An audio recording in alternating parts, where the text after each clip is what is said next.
Jadi kalau saya kasih kritik demi akal sehat, saya tidak benci pada pemerintah.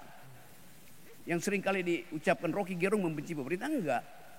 Saya mengajar di Lemhanas, lembaga pemerintah. Saya mengajar di Sespimti Polri di Bandung. Saya mengajar di Seskogap TNI. Masa saya benci pemerintah? Yang saya kritik adalah kebijakan yang tidak demokratis.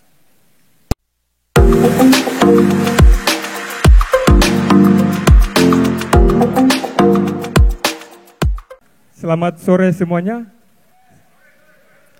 Pertama-tama marilah kita panjatkan puji syukur kehadirat Tuhan Yang Maha Esa karena limpahan kasih sayangnya sehingga kita bisa berkumpul dalam dialog yang sangat kita tunggu-tunggu di Tanah Malamo ini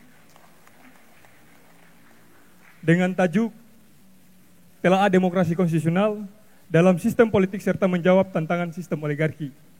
Di Tanah Malamo ini kita akan membahas terkait hal-hal mengenai terkait demokrasi konstitusional dan bagaimana kita menjawab upaya-upaya oligarki yang ingin merubah wajah demokrasi kita. Yang dimana dalam konstitusional kita sudah dijelaskan bahwa kedaulatan adalah di tangan rakyat, bukan di beberapa kelompok-kelompok yang ingin mencari keuntungan untuk memperkaya sistemnya dan merubah wajah dan tatanan demokrasi kita. Kemudian diskusi pada hari ini dilatar belakangi oleh keprihatinan kita terhadap masalah demokrasi kebangsaan kita yang perlahan-lahan mulai tergerus oleh kepentingan oligarki serta ketidakstabilan demokrasi dalam ruang berbangsa dan bernegara kita. Untuk itu dalam diskusi kali ini kita akan membahas tentang demokrasi konstitusional dan bagaimana menghadapi tantangan oligarki yang dapat merubah wajah demokrasi kita. Sekali lagi yang saya ingatkan. Dalam acara dialog ini kami mengundang Kanda Rocky Gerung atau yang kita kenal sebagai Presiden Akal Sehat, yang dimana berbagai kata-kata dan narasi yang beliau bangun selalu memberikan stigma bahwa ada yang harus diperbaiki dengan pemangku kekuasaan kita, yang mana mereka ini adalah pelaksana amanah demokrasi, yang juga beliau juga adalah seorang akademisi dan intelektual publik Indonesia. Tak lupa juga beliau adalah merupakan salah satu pendiri Setara Institut dan fellow pada Perhimpunan Pendidikan Demokrasi. Izin, Kanda. Kemudian yang menemani Bung Rocky Gerung ataupun Kakanda Rocky Gerung dan juga menjadi narasumber dalam dialog ini adalah salah satu akademik yang paling kami nantikan narasinya mengenai reformulasi peraturan, yaitu Dekan Universitas Muhammadiyah Sorong, Kakanda Alwiya Sakti Ramadan Syah Rakia. Yang perlu diketahui oleh para audiens, beliau ini berhasil meraih gelar doktornya di bidang hukum tata negara pada program studi Doktor Ilmu Hukum Pascasarjana Universitas Muslim Indonesia. Maaf. Kemudian nantinya beliau berdua akan menyampaikan materi serta berdialektika tentang sistem demokrasi konstitusional terhadap sistem politik serta upaya menjawab tantangan oligarki pada dialog hari ini. Tidak lupa juga saya Hairul Raha selaku moderator hari ini akan memandu, memprovokasi dan menjadi pengantar terciptanya argumentasi-argumentasi hukum dalam forum yang luar biasa ini. Adapun tidak mengurangi rasa hormat saya persilahkan kepada Kakanda berdua untuk kita sama-sama saling sharing dan juga memberikan pemahaman demokrasi konstitusional dan bagaimana solusi-solusi untuk menjawab tantangan menghadapi sistem-sistem yang kita ketahui bersama bahwa demokrasi kita terancam dengan sistem oligarki pada saat ini. Saya langsung saja. Saya ingin menanyakan kepada Bung Rocky Gerung. Izin. Ini saya agak sedikit gugup sebenarnya karena Bung Rocky ini selalu tampil di TV, tampil di berita dengan narasi-narasi dan stigmanya yang konstruktif membangun pemikiran-pemikiran akal sehat. Sehingga kita yang sivitas akademika hukum itu juga sedikit gugup nih. Bertanya ke Bung Rocky nanti takutnya ditanya balik dengan pernyataan-pernyataan akal sehatnya begitu. Takutnya moderatornya akalnya agak sakit, jadi dibenarkan sehingga sehat kembali gitu. Jadi menurut Bung Rocky, demokrasi yang berada di Indonesia pada saat ini apakah telah berjalan sesuai dengan apa yang diharapkan dan telah berjalan dengan baik? Bila mana secara pelaksanaan yang ada di masyarakat adalah keadaannya semakin dipersulit. maupun ketika melakukan pencegahan akan mendapatkan sebuah cegahan yang berasal dari pihak lainnya. Sehingga ketika dilaksanakan sebuah pemilihan, kepala pemerintahan yang dimana berasal dari independen akan selalu dipersulit. Kita lihat realitasnya seperti di daerah otonom seperti ini, Papua Barat. Yang di 2019 kita tahunya ada beberapa pemilu kepala daerah atau pemilihan kepala daerah yang dimana berbagai macam sistem yang diterapkan oleh KPU dan Bawaslu dan berbagai item-item pelaksana demokrasi kita. Kita diperhadapkan dengan dua pilihan. Satu, keterwakilan daripada kelompok-kelompok yang mengatasnamakan partai, dan satu kelompoknya mengatasnamakan kedaulatan yang diberikan label dengan kota kosong, paroki. Maka oleh sebab itu saya ingin bertanya kepada Pak Rocky, menurut Bung Rocky, demokrasi yang berada di Indonesia pada saat ini apakah telah berjalan sesuai dengan harapan daripada founding fathers kita?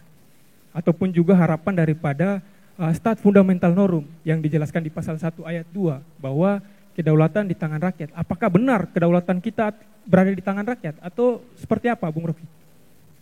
Apa bedanya pertanyaanmu yang kau baca dan pertanyaan yang kau ucapkan tanpa membaca? Apa bedanya?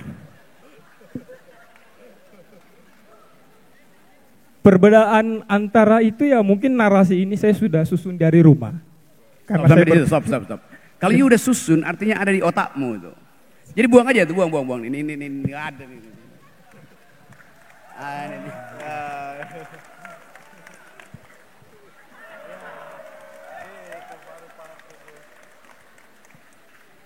Pikiran itu tumbuh dalam suasana, tumbuh dalam situasi. Yang Anda susun di rumah itu nggak mungkin Anda bawa di sini kalau suasana berubah itu. Disertasi yang Anda tulis tadi pagi, sore ini udah berubah tesisnya tuh. Jadi pastikan bahwa kita selalu punya stok argumen sesuai dengan keadaan real time. Gitu.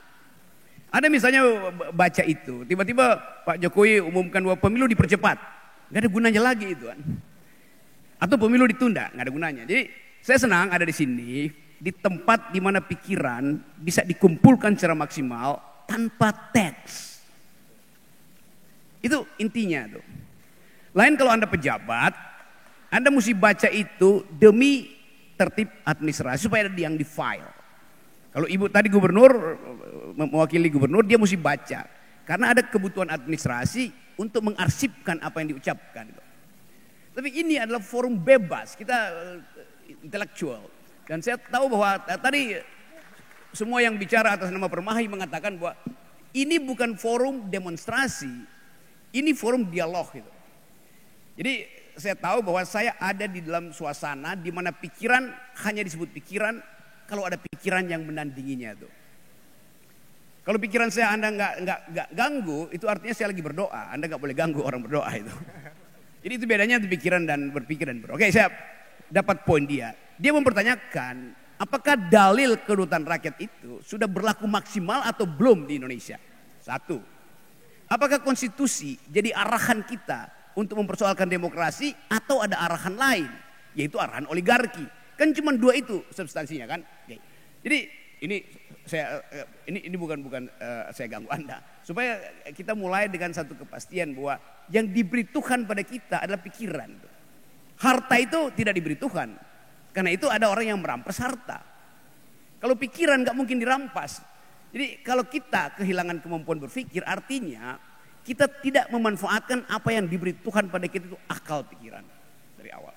Di dalam riset, manusia itu dikasih 100% otak, yang dia pakai paling maksimal 14% itu. Jadi kalau Anda hanya pakai 14%, Anda pasti masuk neraka semua tuh. Karena Tuhan kasih 100, kenapa cuma 14% yang dipakai itu? Oke. Yang sisanya apa? Sisanya adalah ditulis enggak? Itu soal lain tuh. Jadi sekali lagi saya balik pada poin tadi itu, bahwa konstitusionalisme adalah ide yang di awal tahun 1500 dimaksudkan sebagai prinsip untuk menghalangi kekuasaan raja. Itu ide pertama dari konstitusi yang ditulis oleh orang semacam François Hotman. Judulnya Franco-Gallia. Buku klasik yang gak pernah dibaca oleh anggota DPR atau kabinet. Apa itu konstitusi? Konstitusi bahkan dia sebut konstitusi adalah hak untuk membunuh raja. Ngeri sekali pada waktu itu. Tetapi kita tahu sekarang membunuh raja itu adalah kriminal. Tetapi itulah kira-kira 500 tahun yang lalu yang dimaksudkan dengan konstitusionalisme. Nah, kalau kita rumuskan tema itu dalam peradaban sekarang, konstitusi artinya hak rakyat untuk membatasi kekuasaan penguasa. Itu intinya. Yang dalam bentuk yang 500 tahun lalu membatasinya dengan memenggal kepala raja. Jadi kita pahami itu, konstitusi dimaksudkan untuk membatasi kekuasaan presiden. Bukan untuk memperpanjang. Nah, itu sifat yang mesti kita pahami dari awal, bahwa kalau kita berkonstitusi artinya kita ingin ada perubahan politik secara rutin. Supaya tidak terjadi absolutisme. Begitu terjadi absolutisme, nggak mungkin ada yang kita sebut kompetisi sehat atau sirkulasi elit itu. Itu dasarnya tuh pertama. Jadi konstitusi adalah isinya adalah aturan-aturan untuk membatasi, bukan untuk memperpanjang. Yang sekarang lagi dibicarakan perpanjang kekuasaan, nggak bisa. Justru untuk membatasi, untuk menghalangi kekuasaan menjadi absolut. Karena dalam dalil power tends to corrupt and absolute power corrupt absolutely. Jadi demi itu sebetulnya. Nah, sekarang soal yang kedua, keterangan yang kedua, sovereignty, kedaulatan rakyat. Di mana kedaulatan rakyat itu berada? Pada DPR? Enggak. Pada kita. Kedaulatan itu enggak pernah kita serahkan pada DPR yang bahkan mewakili kita. Sebab itu satu-satunya penanda bahwa kita warga negara, kita berdaulat. Kalau kedaulatan saya serahkan pada anggota DPR, saya kehilangan kedaulatan. Lalu bagaimana saya mengkritik dia kalau saya enggak berdaulat? Bagaimana saya recall dia? Bagaimana saya menghukum dia? Jadi kedaulatan itu tidak pernah diserahkan pada DPR. Yang kacau di benak kita, DPR selalu klaim kami mewakili kedaulatan rakyat. Enggak ada. Anda hanya mewakili kepentingan politik kita 5 tahunan. Sementara kedaulatan itu melekat pada saya seumur hidup saya. Jadi filosofi itu yang seringkali tidak diajarkan di Fakultas Hukum. Tetapi kalau kita baca seluruh diskurs modern tentang yang disebut people sovereignty, itu artinya sekali lagi kita tidak pernah menyerahkan kedaulatan itu pada anggota DPR. Juga pada presiden, kita nggak serahkan kedaulatan pada presiden. Juga pada hakim, kita nggak serahkan itu pada hakim. Karena itu inti dari republik. Respublika artinya urusan publik ditangani melalui prinsip rakyatlah yang berdaulat. Nah, kenapa akhirnya kedaulatan itu seringkali merosot nilainya? Karena ada feodalisme, karena ada oligarki, karena ada amplop, karena ada tekanan. Jadi supaya kedaulatan itu betul-betul kita resapi sebagai hak warga negara, harus ada politik oposisi. Jadi kedaulatan rakyat itu dimanifestasikan ke dalam politik oposisi, bukan ke dalam politik parlemen itu.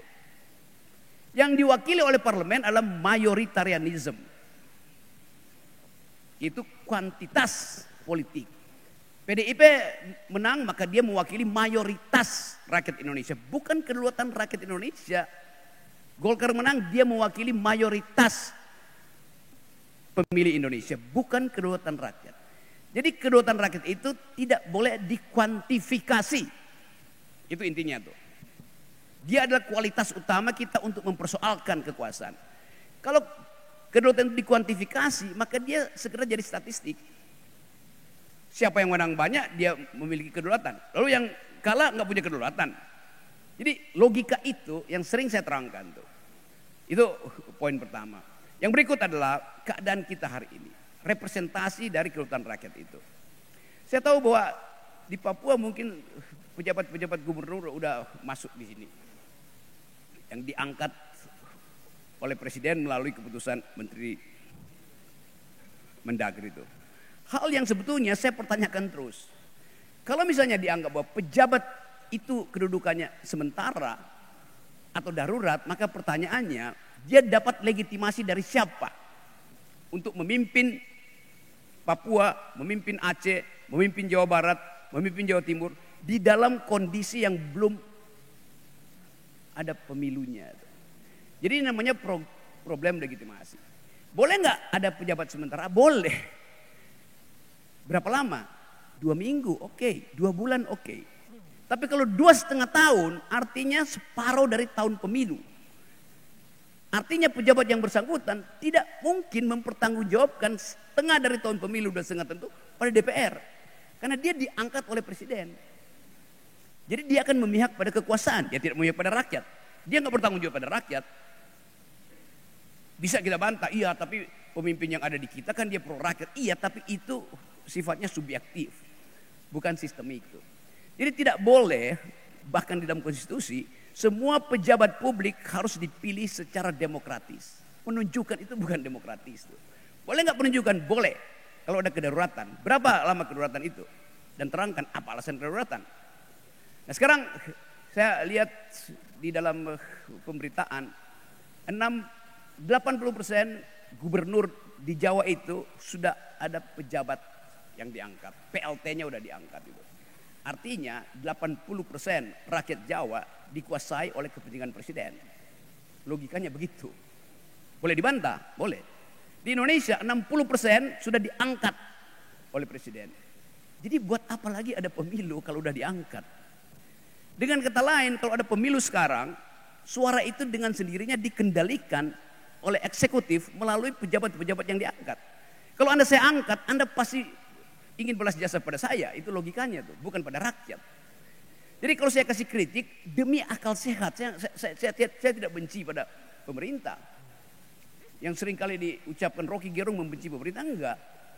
Saya mengajar di Lemhanas, lembaga pemerintah. Saya mengajar di Sespimti Polri di Bandung.